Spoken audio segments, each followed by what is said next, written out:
पूरे जिंदगी भर मैं सॉल्व नहीं कर पाऊंगा तुम्हारे इतने डाउट।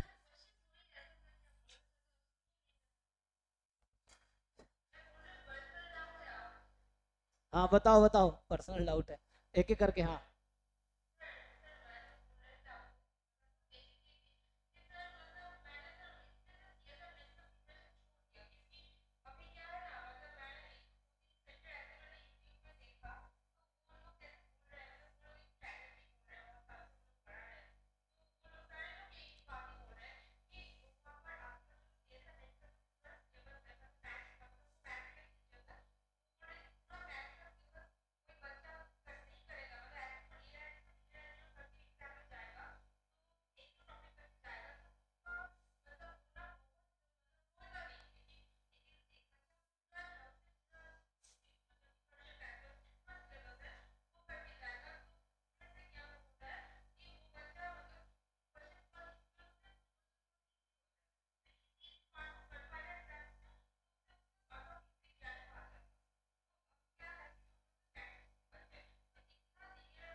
सीख तो कोई भी सकता है, लेकिन कुछ को सीखना जरूरी है क्या?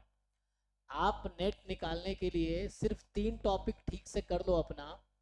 आप जो लीनियर अलजेब्रा कह रहे हो, मैंने वो असाइनमेंट भेजे थे अभी, आज आज ही भेजे ना ग्रुप वाले में, उसको आप सॉल्व करके देखो। 88 क्वेश्चन है। अब जिस बच्चे ने 88 क्वेश्चन, 88 क्वेश्चन, जो बच्चे आज ज्वाइन किए थे कुछ बच्चों ने, वो सारा ट्राई करके आए थे। तो जिन्होंने वो क्वेश्चंस कर लिए, उसमें पिछले क्या है, 2011 से 2021 तक के सारे 10 साल के पेपर हैं। अब 10 साल के पेपर है, मान लो 88 क्वेश्चन उसमें है, और भी होंगे हालांकि। तो अगर ये क्वेश्चन ढंग से तुम कर लेते हो, समझ लोगे, तो लीनियर अलजेब्रा स्ट्रांग हो गया। ऐसे कर करके एक एक टॉपिक स्ट्रांग करो ना। तुम सिर्फ लीनियर अलजेब्रा कर लिए वहां पे, और रियल एनालिसिस में क्या है, सीक्वेंस सीरीज और कैलकुलस कर दिए ठीक से, और तुम्हारा ये स्टैटिस्टिक्स कर दिए। ये अगर तुम ये जोड़ के बताओ, ये तीनों मिला के कितने मार्क्स के आते हैं?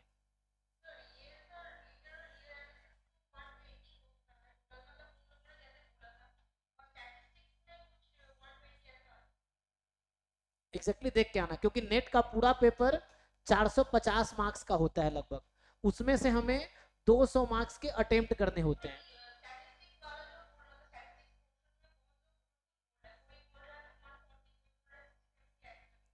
अरे तुम्हारे पास दिमाग है ना, एक पीवाई क्यू उठाओ, अकाउंट कर दो। एक पेपर उठा के देख लो कितने मार्क्स के हैं। दुनिया क्या कह रही है उससे क्या मतलब है? तुम्हारे पास पेपर अवेलेबल, तुमने एग्जाम भी दिया है, क्वेश्चन देखते काउंट कर लो ना। ये क्वेश्चन 2 मार्क्स के, एक इसमें क्या होता है, बी और सी सेक्शन में तो आते हैं। यूनिट मतलब यूनिट पार्ट बी और पार्ट सी में आता है ना। पार्ट सी में ईच क्वेश्चन 4.75 मार्क्स का है, और पार्ट बी में ईच क्वेश्चन 3 मार्क्स का है। तो काउंट कर लो ना, कितने क्वेश्चन पार्ट बी में, कितने क्वेश्चन पार्ट सी में, उससे मल्टीप्लाई के देख लो। तुम क्यों दुनिया के चक्कर में पड़े हो? तो मैं कह रहा हूँ 450 मार्क्स के क्वेश्चन आते हैं उसमें अप्रॉक्स। तुम्हें सिर्फ 200 मार्क्स के अटेम्प्ट करने हैं। इसमें से क्वालिफाई करने के लिए कितना कट ऑफ जाता है जनरल का? चलो वो 110 मान लो, तो 110 नंबर के लाने हैं।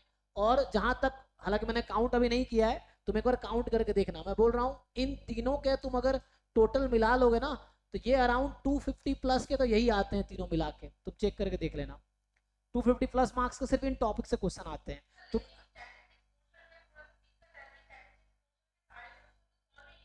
कोई बात नहीं, तो 100 तुम्हें 250 और 250 थोड़ी लाने हैं। तुम्हें 110 मार्क्स ही लाने हैं ना। 120 तो आने हैं, तो उतने की तैयारी करो 120 नंबर के। तुम पीवाई क्यू सॉल्व करो, देखो घर पे बैठ के 120 आ रहे कि नहीं आ रहे। ढंग से एक एक टॉपिक तैयार करो ना उसका। और यही मैं अभी, तो एग्जाम में सोल्यूशन, एक तो तुम्हारा एग्जाम कभी निकलेगा ही नहीं अगर इस तरह की थिंकिंग नहीं हो तुम्हारी। जिंदगी भर में तुम्हारा कभी एग्जाम ना जैम निकलेगा, ना गेट निकलेगा, ना नेट निकलेगा, अगर ये सोच रही तुम्हारी तो। सॉल्यूशन क्यों मिलेगा तुम्हें कहीं पे? तुम्हें तुम्हें एग्जाम निकालना, तुम्हें खुद सॉल्यूशन करना है, क्यों मिलेगा सॉल्यूशन कहीं पे? सॉल्यूशन देख के क्यों रट्टा मारना है तुम्हें?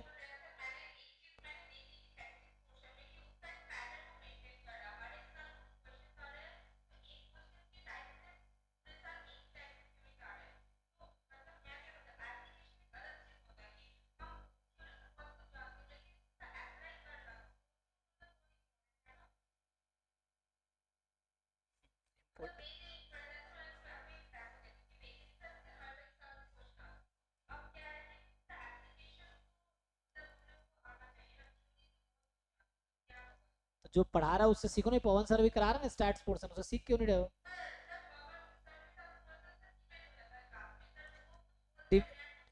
नहीं नहीं, देखो डिबेट तुम मेरे साथ भी हो जाएगा, एक्चुअली मैं बहुत बर्दाश्त करता हूँ, तुम्हें ऐसे स्टूडेंट की एक लिमिट होती है, और वो नया टीचर इसलिए बर्दाश्त नहीं कर पाएगा, है ना? मैं बहुत कुछ सह लेता हूँ, तुम्हें तो बोलने की तमीज ठीक से नहीं है, टीचर के साथ थोड़ा ठीक से बात करते हैं। पवन का ये क्योंकि नया टीचर है, वो ऑब्वियसली नहीं सहेगा। मैं इतने साल से 13-14 साल से पढ़ा रहा हूँ, तो मुझे पता है हर तरह के बच्चे आते हैं।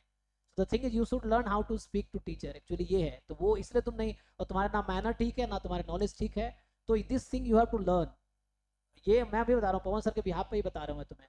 द थिंग इज तुम्हें ये सीखना पड़ेगा कि टीचर को एक तो कॉपरेट करना होता है, दूसरी चीज तुम्हें थोड़ी तुम्हारे अंदर वो होनी चाहिए कि मतलब थोड़े सीखने पड़ेंगे तुम्हें मैनर्स ठीक से, तो you have to learn that. तुम टीचर में कमियां निकालने के बजाय अपनी कमियां दूर करो, ये चीज है, तो उस पर थोड़े काम करो।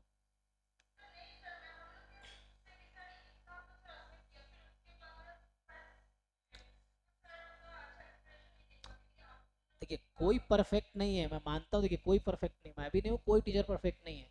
टीचर भी सीख ही रहा होता है, ऐसा थोड़ी कि कोई टीचर है तो उसको सब आता है, ऐसा नहीं है, सब आता है, सब सीख ही रहे हैं एक्चुअली। तो उसमें आपको थोड़ा टाइम दो, उनको बोलो सीख के आएंगे फिर बताएंगे, थोड़ा टाइम दो उनको कि हाँ मतलब बताइए, सोच के बताएंगे वो। मुझे बोलो मैं सीख के बताऊंगा।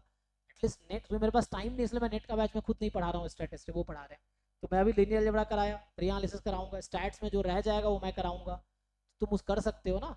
लेकिन thing is you work more than the teacher. आपको ये सीखना पड़ेगा ना, टीचर ज्यादा आप मेहनत करते हो अभी तो होगा कुछ, ये चीज है। लेकिन यू हैव टू मेक, देखो दुनिया में इतने लोग नेट निकाल रहे हैं। तुम, मैंने कभी नेट की तैयारी नहीं, तुम यकीन मानो मैं तुम्हें बताया ही था, 2017 में मैंने एग्जाम दिया था, एमएससी फर्स्ट ईयर में था मैं, उसमें मेरा नेट निकला हुआ है। मेरे नहीं, मेरे साथ बहुत सारे लोगों के, हमने कोई स्पेशल तैयारी नहीं की। जो जैम की प्रिपरेशन किया था, जैम के नॉलेज में मेरा नेट निकल गया है, और मेरे साथ जितने लोग ऑलमोस्ट थे वहां पे सबके निकल गए।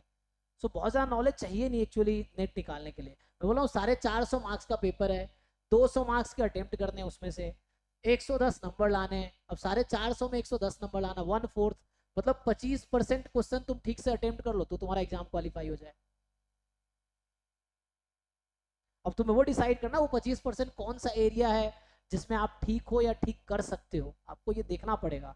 तो उसके लिए घर पे बैठ के पीवाईक्यू को एनालिसिस करनी पड़ेगी कि आपको इस एरिया में इतने क्वेश्चन कर पाते, इस एरिया में आप सीख सकते हो। उसमें बहुत सारी चीज़ें आती है, differential equation, integral equation, CoV है, ये सब कितना चीज़ें पढ़ोगे, एब्स्ट्रैक्ट अलजेब्रा है, कॉम्प्लेक्स एनालिसिस है, ये सब प्योर मैथमेटिक्स के पार्ट्स हैं, और उसमें बहुत टाइम लगेगा सीखने में आपको प्योर मैथमेटिक्स, एब्स्ट्रैक्ट अलजेब्रा या ये जो कॉम्प्लेक्स एनालिसिस, ये सब चीज़ें हैं।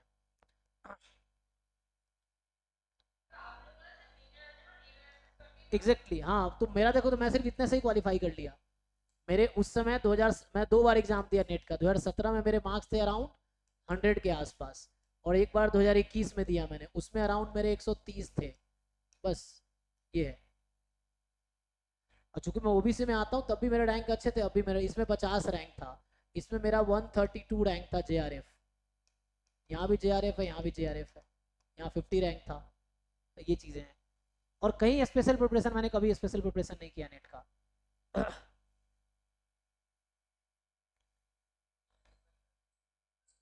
हाँ डाउट करें, थोड़ा स्ट्रैटेजी बनाओ, ठीक है ना? अभी आप नॉलेज इकट्ठा करो, आप अच्छा कर रहे हो, अभी आप जो कर रहे हो बहुत अच्छा मेहनत कर रहे हो आप, सैनी मैं आपको बोल रहा हूँ, अभी उसको आप कंटिन्यू रखो, लगातार 1 साल ढंग से ऐसे सीखते रहे ना, तो सारे एग्जाम एक साथ निकल जाएंगे, गेट भी निकल जाएगा, नेट भी निकल जाएगा।